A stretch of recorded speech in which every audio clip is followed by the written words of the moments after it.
The next thing I'm going to do is install the rear torsion spring. It's a bracket that supports the left side of the rear torsion spring assembly. And that's the bracket there. And to do that, I have to take out this bolt here that attaches the rail to the flag bracket. And I left that bolt loose because I knew I was going to have to take it back out. On the other side, I tightened it fully, and then I had to go back and loosen it up. So I knew this time to kind of leave it loose.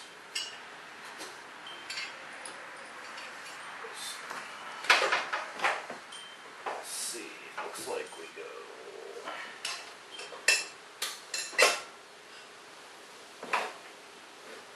Looks like we go here.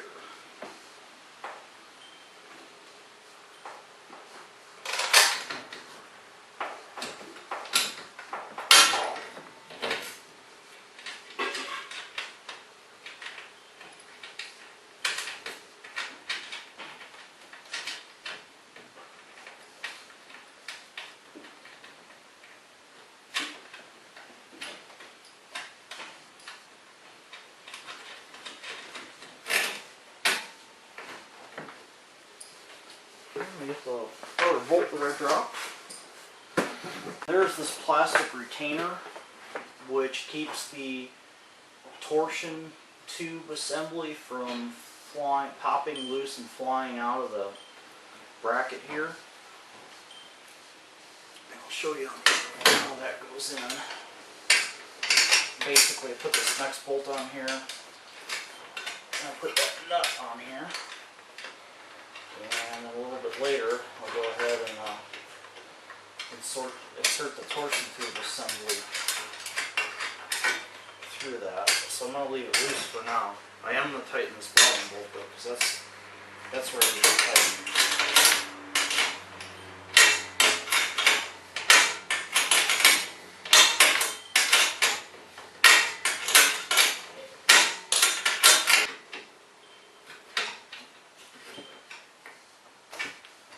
Okay, that is tight.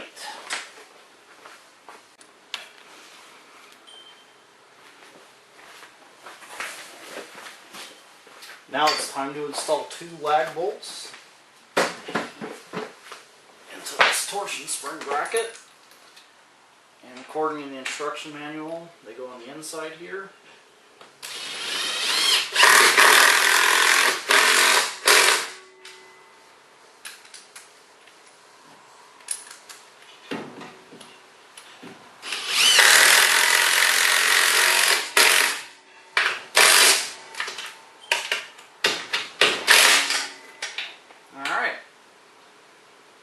That's that.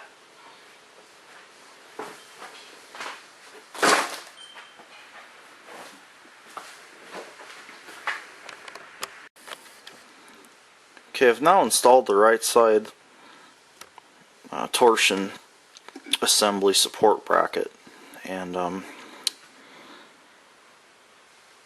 you can see here that's that plastic retainer. I've left this slightly loose because we're going to need to take that loose again to put this retainer over the torsion tube assembly. The next thing I'm going to do is join these 2 tubes together to form one long tube. In order to do that, we have to drill some holes. I'm going to take the coupler, push it on so the 2 ends are snug. Take our drill.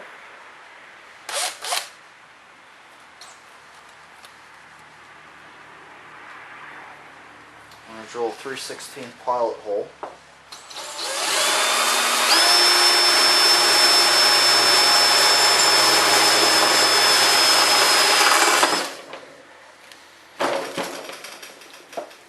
And we're going to run our sheet metal screw down into the tube.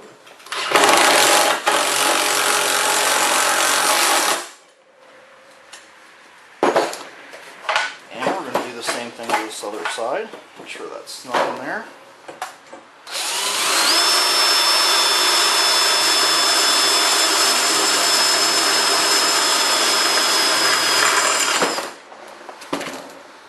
And another sheet metal screw.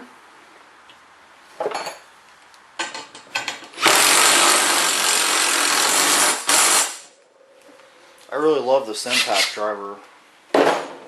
Sure makes short work of certain things. So now we have one tube.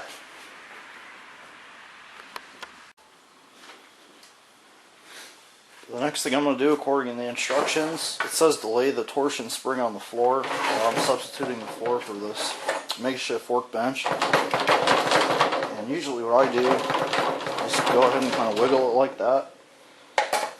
You don't want to compress it all, you just want it to kind of be at its natural state.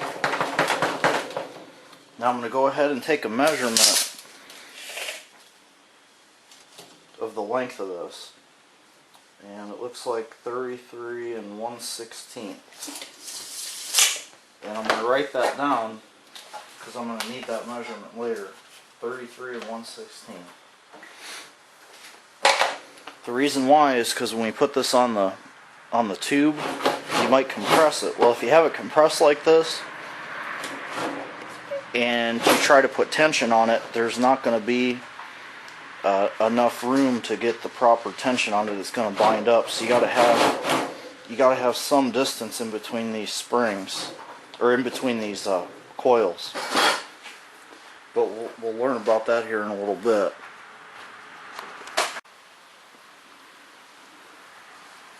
Okay, now that I got the measurement on this spring, let's go ahead and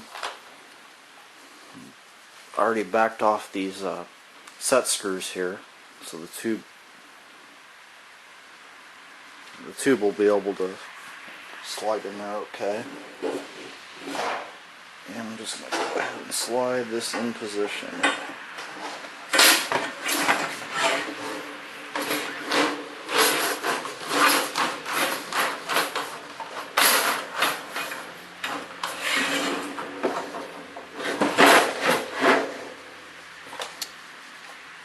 Now this is a single spring door. Since they're 9x7s, there's not a spring on each side. This spring serves the purpose to lift both sides of the door.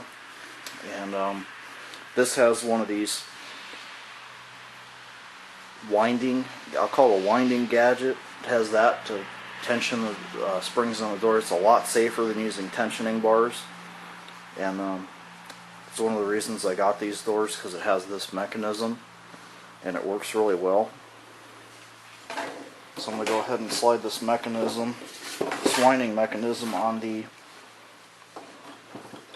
spring here. And then the spring actually snaps into that mechanism. Okay, and I've gone ahead and snapped that in. Now I'm going to take the drum for the left side, and these are spray painted. The left side is red, the right side is black. So I'm going to go ahead and take this drum and slide this on.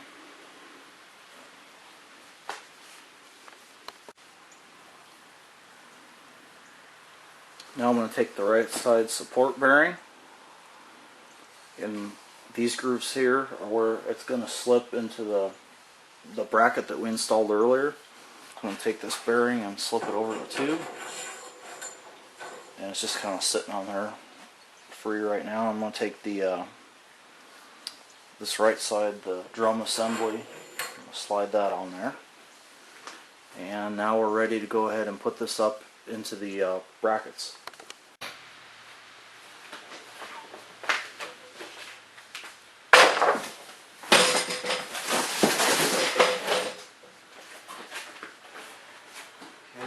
Assistant right now, and this is fairly light, so I'm going to take this whole assembly and bring it up here, and I'm going to slide my left side in the bracket,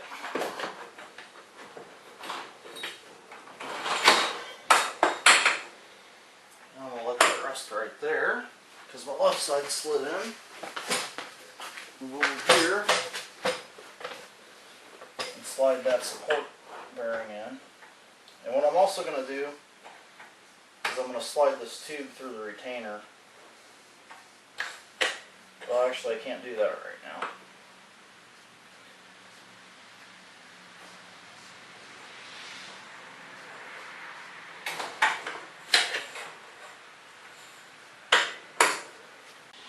Okay, here I am up here.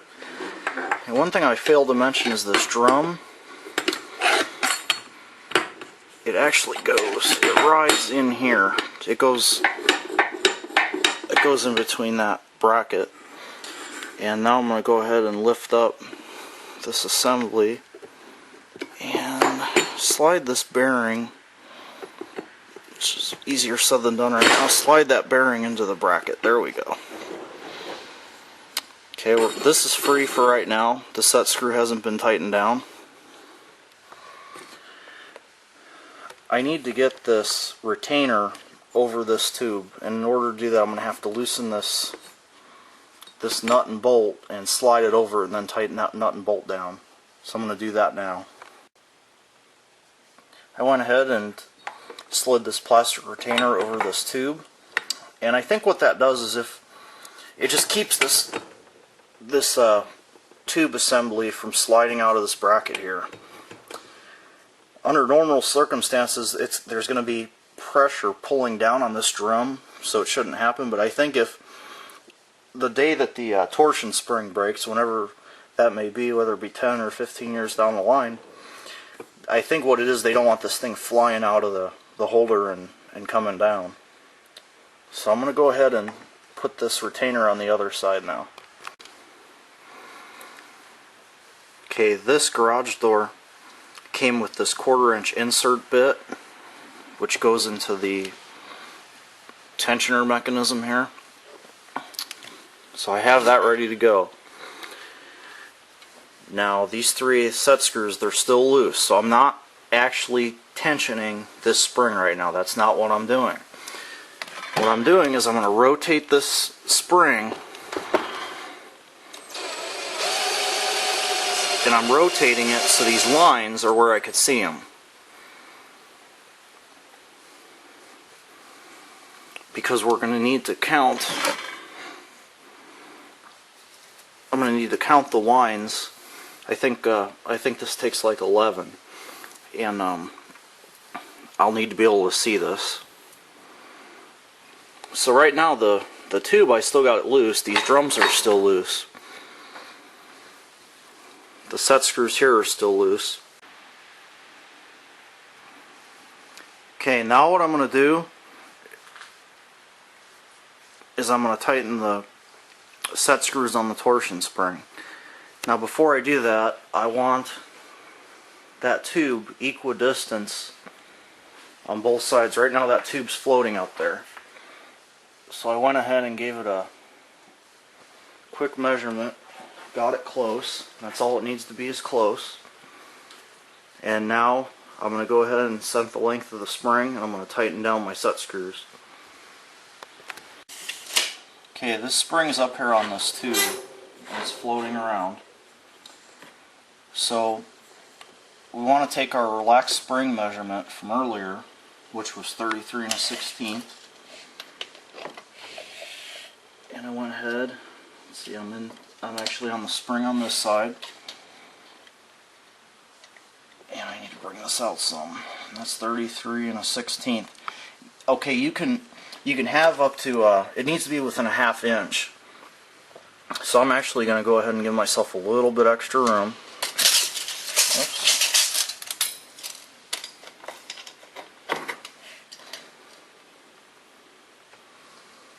Okay, we'll set it to 33 1/4. Okay, now what I'm going to do is I'm going to go ahead and tighten these red set screws down. A 7/16 open end wrench. Tighten them down by finger tight first, then I'll wrench down on them. And the manual warns when you tighten these, you don't need to be He-Man, you just need to get them snug. Because if you go too tight, you'll start to crush this tube here, and that's you don't want to do that. It could make it impossible to ever get this torsion spring off if you ever had to.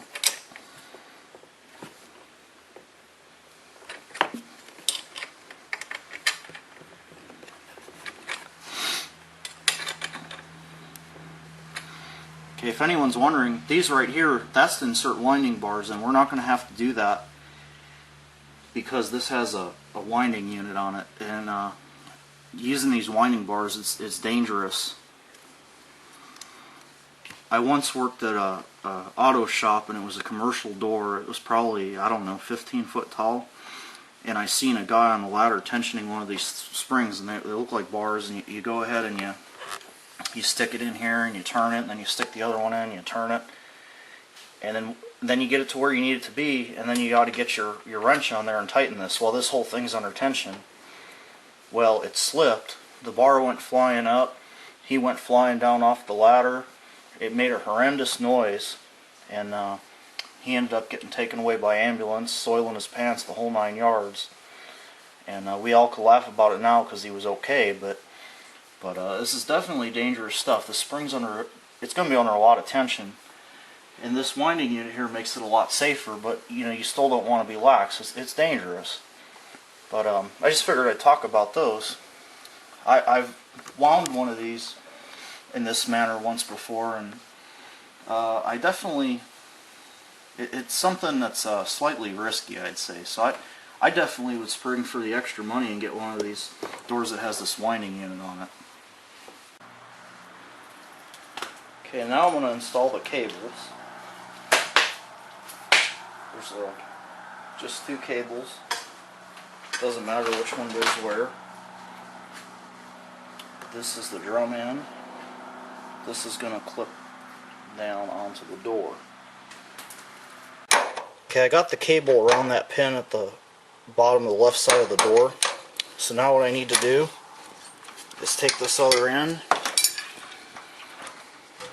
and leave it in between the behind the rollers and in between the rail.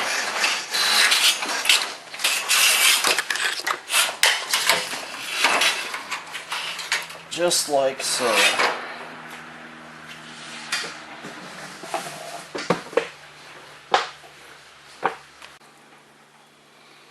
Okay, I got my appropriate sized Allen wrench that fits the set screw on this drum.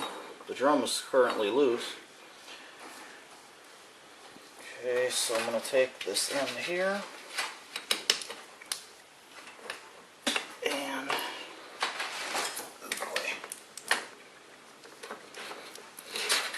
stick it on the drum,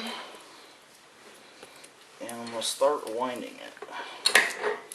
Just easier said than done right at this particular moment. There we go.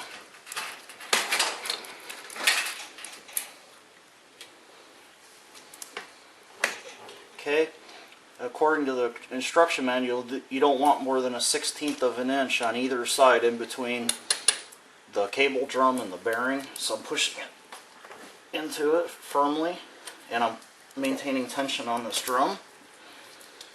And I'm going to take the easiest set screw to get to, which is this one. Okay, I'm going to go ahead and tighten it.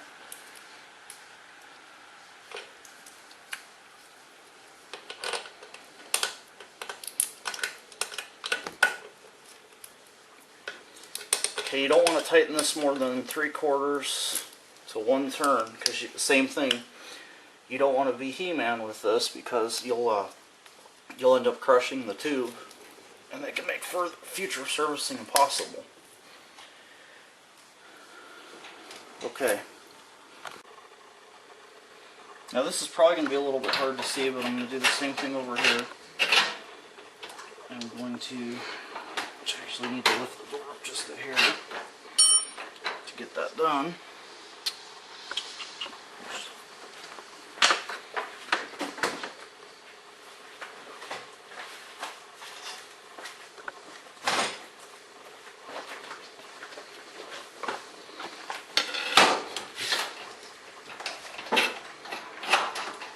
Just need to get this cable around this pin, which it's on.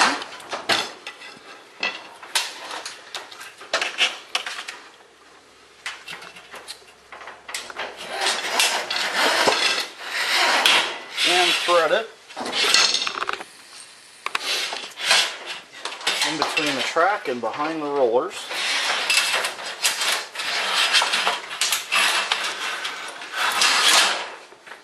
Okay, now I need to get the pivot up on the drum. Okay, I got the Allen wrench and the end of this cable. Get the cable to slide in here. Alright, there we go.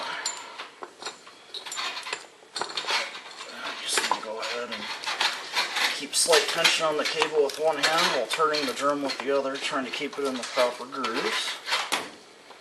And there we are. Okay, you don't want more than a 16th of an inch play in between the bearing support and the drum assembly. So I'm going to go ahead, I'm going to push it.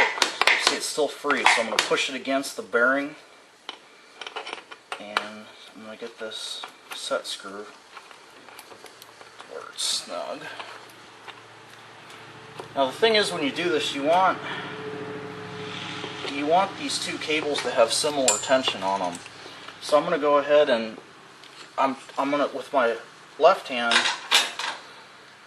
because right now the left side cable is slack, so I'm going to turn this whole assembly here with my left hand, and then I'm going to put some tension on it with my right hand. You kind of need three hands for this. And I'm going to try to hold it,